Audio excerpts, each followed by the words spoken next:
పప్పుచారు చేస్తున్నాను. నేను ఇక్కడ 1.5 గ్లాస్ టీ గ్లాస్ తోటి కందిపప్పు నీట్గా తీసుకొని వాష్ చేసుకొని పెట్టుకున్నాను.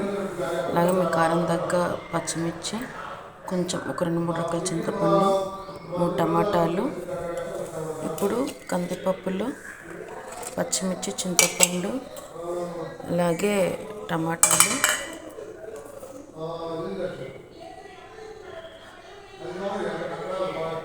పసుపు, 1.5 గ్లాస్ వాటర్ పోసుకొని ఒక 4 విజిల్స్ వచ్చేంత వరకు ఉడికించుకోవాలి. కుక్కర్ పెట్టేసాను స్టవ్ పైన. ఒక 4 విజిల్స్ వచ్చిన తర్వాత సాల్ట్ వేసుకొని మెదిపేసేసుకుందాము.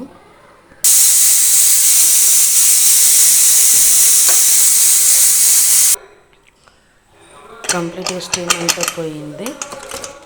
ఇప్పుడు మీకు రుచికి సరిపడా సాల్ట్ వేసుకొని మెదుపుకుందాం. ఇప్పుడు ఇది పప్పు మెదుపుకున్న తర్వాత ఒక గ్లాస్ వాటర్ పోసుకొని ఒక పొంగు వచ్చేంత వరకు ఉడికించుకోవాలి హై ఫ్లేమ్లో పెట్టేసేసి. పప్పు కోసం 2 స్పూన్స్ ఆఫ్ ఆయిల్ వేసేసుకొని ఆయిల్ వేడెక్కిన తర్వాత వెల్లుల్లి వేసుకొని అవి కొంచెం ఫ్రై అయిన తర్వాత పోపు వేసేసుకోవడమే. పోపు వేసేసుకుంటున్నా. అలాగే కొంచెం ఇంగువ వేసి ఒకసారి ఫ్రై చేసేసుకొని పప్పులో వేసేసుకొని కలిపేసుకోవడమే.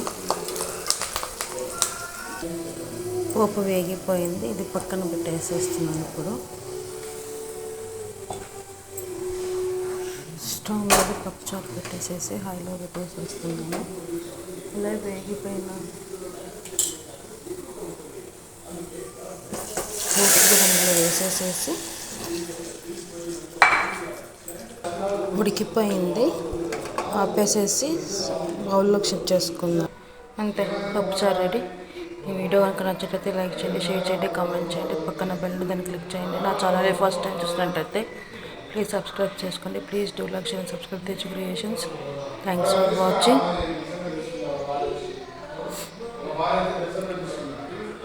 బాయ్.